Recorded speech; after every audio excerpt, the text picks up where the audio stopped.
Yaga EXS and ENC 2102 John Wick 3 color D. So ito yung entry ni ENC for the John Wick 3 unit, available in black and DE. So may markings din siya. Price is 5,400.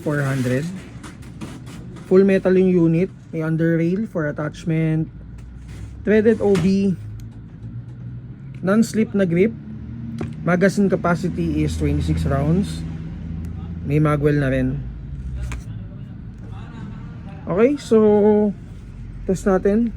Chrono check 361, 329, 337.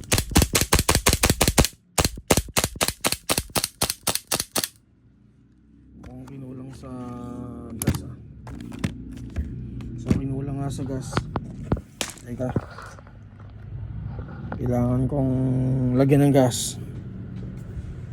So pag hindi nag-slide lock, kailangan mo siyang lagyan ng onting gas.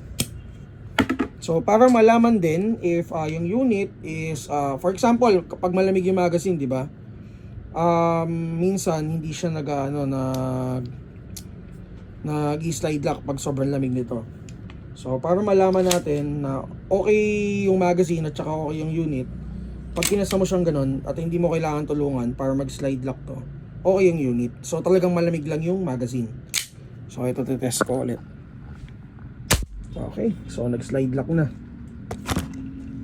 Then punta tayo dito sa SRC na EXS Babayaga. So ito na lang yung Babayagang meron tayo ngayon. Wala nang beta, wala na rin ng yung Dark Knight, yung color black, full black.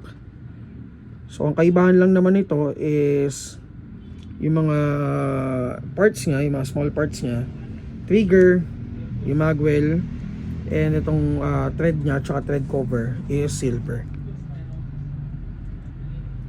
So test natin. 356, 347, 344. So may kasama naman siyang case out of the box, or may kasama na siyang case.